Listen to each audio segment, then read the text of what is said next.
नमस्कार, राम गुलाम online classes में आपका स्वागत है। आज हम लोग अध्ययन करेंगे नेहरू रिपोर्ट। इसके पहले हम लोगों ने अध्ययन किया था कि बारदोली आंदोलन कब हुआ? 1928 में हुआ। इसके नेतृत्वकर्ता वल्लभ भाई पटेल थे, जिसमें उनको सरदार की उपाधि, लौह पुरुष की उपाधि आदि दी गई। नेहरू रिपोर्ट पे क्या था कि जब इसका प्रस्ताव किस प्रकार आया उसकी चर्चा करते हैं। जब साइमन कमीशन भारत आते हैं, अपना बातों को, सिफारिशों को रखते हैं, तो सभी भारतीय उसका विरोध करते हैं और कहते हैं इसके कमीशन के सभी सदस्य अंग्रेज हैं, यानी श्वेत कमीशन। उनके बातों को, प्रस्ताव को नहीं मानते हैं। तो भारत सचिव उस समय थे बर्केन हेड। उन्होंने भारतीयों के सामने एक प्रस्ताव रखा, एक चुनौती रखा कि वो भारत के लिए एक संविधान तैयार करे, एक नियम कानून तैयार करे जो सारे भारतीयों के लिए मान्य हो। तो इस प्रकार इस चुनौती को स्वीकार करते हुए कांग्रेस ने इस बात को माना कि हम एक ऐसे संविधान का निर्माण करेंगे जो भारतीयों के लिए सर्वमान्य हो। और कुछ बुक में ये भी मिलता है कि जो भारत सचिव थे, उन्होंने एक व्यंग्यात्मक रूप से इस बात को कही थी कि भारतीय शायद एक मत ना हो, क्योंकि वो अंदर से जानते थे कि भारत में एकता का उस समय अभाव था, हिंदू, मुस्लिम और अन्य जात को लेके, क्षेत्र के नाम पर इत्यादि नाम पर। लेकिन फिर भी भारतीयों ने इस चुनौती को स्वीकार किया और माना कि इस चुनौती को पूरा करने के लिए अपना पूरा मन तन लगा देंगे। तो उस समय कांग्रेस ने मीटिंग किया फरवरी 1928 में और एक 9 सदस्यीय टीम बनाई। इस नेहरू रिपोर्ट के लिए 9 सदस्यीय टीम बनाई, जिसमें उसके अध्यक्ष, नेहरू रिपोर्ट के अध्यक्ष मोतीलाल नेहरू थे। एक प्रश्न बनता है कि नेहरू रिपोर्ट के अध्यक्ष कौन थे? मोतीलाल नेहरू थे और इसके सचिव जवाहरलाल नेहरू थे और इनके सहयोगी सदस्य बोस जी थे, सुभाष चंद्र बोस थे, तेज बहादुर सप्रू आदि थे। 9 सदस्यीय टीम ने, इन्होंने अपने पूरे मनोयोग से, सभी लोग विद्वान थे, दूरदर्शी थे, ज्ञाता थे, एक ऐसा संविधान बनाया जिसमें निम्न मांग या प्रस्ताव थे, सिफारिशें थी कि वो सर्वमान्य हो, वो भारतीयों के हित में हो। आइए उनकी चर्चा करें कि नेहरू रिपोर्ट में उन्होंने क्या प्रस्ताव रखा, क्या सिफारिश रखा। इसमें सर्वप्रथम रखा भारत को अधिराज का दर्जा दिया जाए। दूसरा, 2 सदन प्रणाली की व्यवस्था हो। तीसरा, सभी दायित्व भारतीय प्रतिनिधियों को दिया जाए। अगला, संघीय प्रणाली की व्यवस्था हो जिसमें सारी अपशिष्ट शक्तियां केंद्र के पास हो। चुनाव क्षेत्रीय आधार पर ना हो और सांप्रदायिक प्रतिनिधियों को समाप्त किया जाए और कोई भी राजधर्म ना हो। पुरुषों और महिलाओं को एक समान अधिकार दिया जाए इत्यादि। आइए इसकी बिंदुवार चर्चा करते हैं। पहला है कि भारत को अधिराज का दर्जा ना दिया जाए, डोमिनो स्टेट। अधिराज का मतलब होता है कि ऐसा राज जो औपनिवेशिक क्षेत्र के अंतर्गत आता। जैसे उस समय हम जो थे इंग्लैंड के उपनिवेश थे, जिसको आर्थिक रूप से स्वतंत्रता दी जाए लेकिन वैदेशिक नीति या विदेश संबंध के रूप में नहीं, यानी आर्थिक रूप से स्वतंत्रता दिया जाए, अधिकार दिया जाए और कुछ छूट दिया जाए। अधिराज का मतलब ये, जिसमें से मुस्लिम लीग और कांग्रेस के कुछ नेता भी अधिराज के पक्ष में नहीं थे। उनका ये मानना था कि हमको पूर्ण स्वतंत्रता चाहिए आर्थिक क्षेत्र में और विदेशी क्षेत्र में। इसलिए उन्होंने इस अधिराज शब्द का विरोध किया और इससे एक मत में नहीं थे कि हमको पूर्ण स्वतंत्रता चाहिए, आधी नहीं। 2 सदन प्रणाली व्यवस्था का मतलब है जिस प्रकार इस समय भारत में 2 सदन प्रणाली है, लोकसभा और राज्यसभा, उसी प्रकार इन्होंने कहा कि 2 सदन प्रणाली व्यवस्था हो, राज्यसभा और लोकसभा, और सभी दायित्व भारतीय प्रतिनिधियों को सौंपा जाए। जो भी आंतरिक व्यवस्था हो, अधिकार हो, प्रस्ताव हो आदि विशेष अधिकार है, उस सभी प्रकार से भारतीय प्रतिनिधियों को पूर्ण स्वतंत्रता दिया जाए अपने देश के विकास के लिए। अगला, संघीय प्रणाली अपशिष्ट केंद्र के पास हो। एक संघीय प्रणाली हो, जैसे इस समय राज्य सरकार, केंद्र सरकार होता है, उसी प्रकार एक केंद्रीय सरकार की व्यवस्था किया जाए जिसमें सभी अपशिष्ट शक्तियां, विशेष शक्तियां उसके पास हो। आवश्यकता पड़ने पर राज्य उससे सहयोग के रूप में अपना योगदान ले सके। चुनाव क्षेत्रीय आधार पर ना हो। और उन्होंने ये कहा जो चुनाव उस समय ऐसी व्यवस्था थी कि विभिन्न क्षेत्र के आधार पर चुनाव होता था, वो ना हो, क्षेत्रीय आधार पर जो चुनाव की प्रक्रिया थी या व्यवस्था थी उसको बंद किया जाए, क्षेत्रीय आधार पर किसी प्रकार का चुनाव ना हो, ये उनकी मांग थी। आगे सांप्रदायिक प्रतिनिधियों को समाप्त किया जाए। ये महत्वपूर्ण है कि जात के आधार पर जो सांप्रदायिक चुनाव की व्यवस्था होती है कि इन क्षेत्रों पर ये जात के लोग चुनाव लड़ेंगे, जिससे आपस में एकता का अभाव था। तो जो ये व्यवस्था थी सांप्रदायिक प्रतिनिधियों के चुनाव की व्यवस्था थी, इसको समाप्त किया जाए। ये बात अलग है कि हमारे भारत में जो अल्पसंख्यक है उनके हितों की रक्षा किया जाए, उनके हितों को ध्यान में रखा जाए, लेकिन अहित के बारे में कभी भारतीयों ने नहीं सोचा, क्योंकि भारतीय लोग सर्वधर्म समभाव का बात विचार रखते थे और हमेशा यही मानते थे कि सभी धर्म के प्रति सम्मान का भाव रखना चाहिए एवं सभी धर्म एक समान है।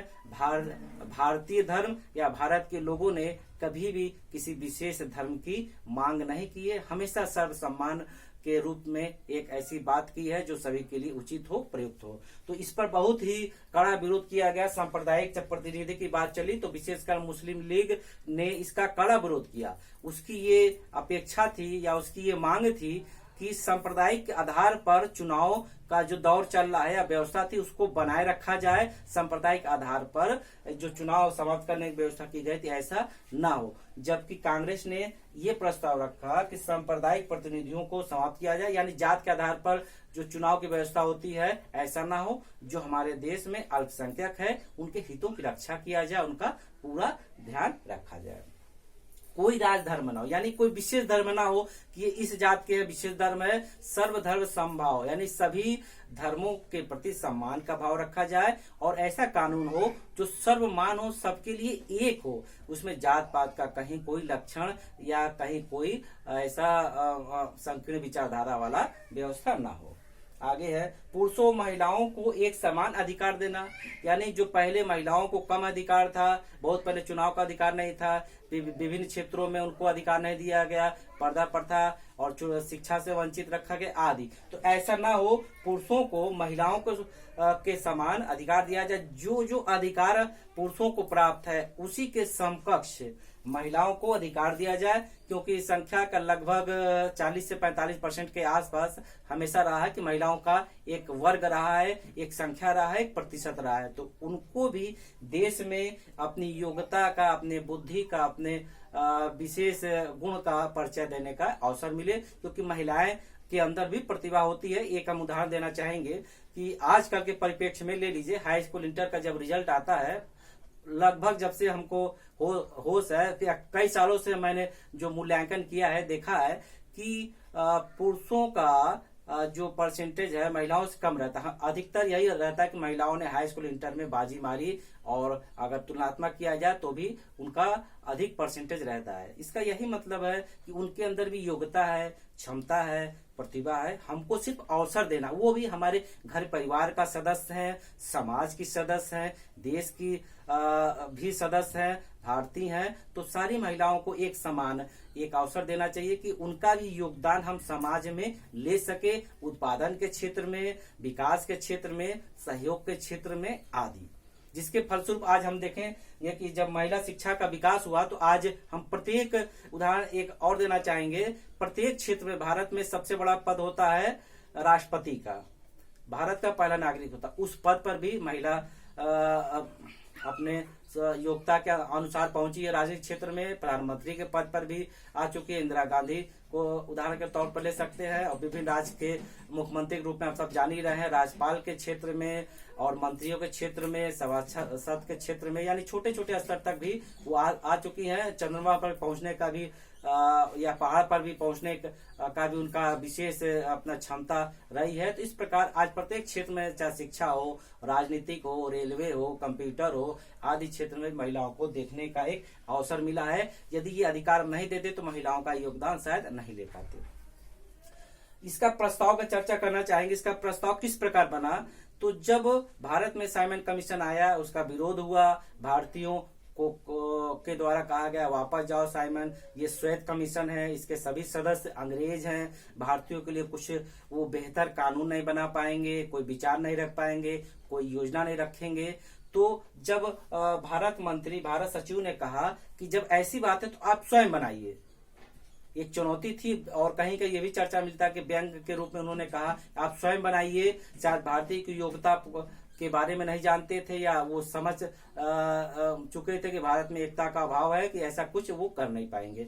तो उन्होंने खुद कहा कि आप स्वयं कानून बनाइए जो सर्वमान हो, आपके भारत में रहने वाले सभी राजनीतिक दल और महत्वपूर्ण व्यक्ति नेताओं को वो स्वीकृत हो, तब हमारे पास लाइए, तब हम उस पर विचार करेंगे आगे किया जाए। तो उस प्रस्ताव के अंतर्गत कांग्रेस ने इस प्रस्ताव को स्वीकार किया और एक कमेटी बना करके उस अपनी रिपोर्ट को, अपने प्रस्ताव को अंग्रेजों को सौंपा। उसी रिपोर्ट और प्रस्ताव को हम नेहरू रिपोर्ट के नाम से जानते हैं। इसके अध्यक्ष मोतीलाल नेहरू थे।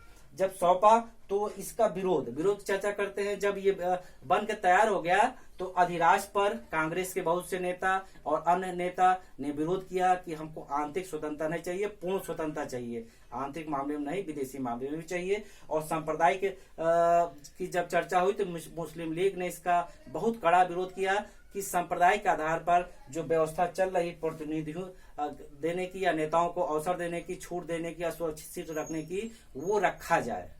और क्षेत्रीय आधार पर भी जब चुनाव की चर्चा हुई तो बहुत से क्षेत्रीय नेता ने भी इस समझौते का या इस रिपोर्ट का कड़ा विरोध किया। और जब ये प्रस्ताव 28 से 30 अगस्त 1928 में अंग्रेजों के समक्ष प्रस्तुत किया गया और इस पर जब विचार किया गया तो उन्होंने ये पाया कि जो भारत में ये प्रस्ताव नेहरू रिपोर्ट बना है, भारतीय लोग, मुस्लिम लोग, कांग्रेस के कुछ नेता और कुछ अन्य नेता इसमें पूर्ण रूप से सहमत नहीं है इस प्रस्ताव से, इस रिपोर्ट से।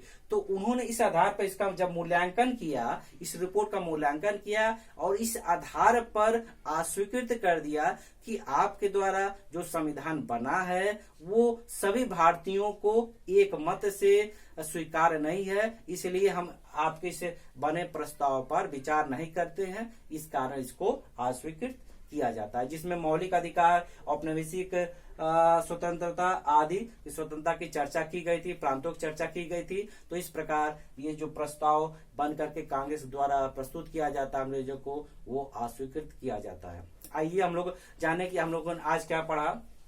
नेहरू रिपोर्ट कब प्रस्तुत की गई? 1928 में। इसके अध्यक्ष कौन थे? मोतीलाल नेहरू।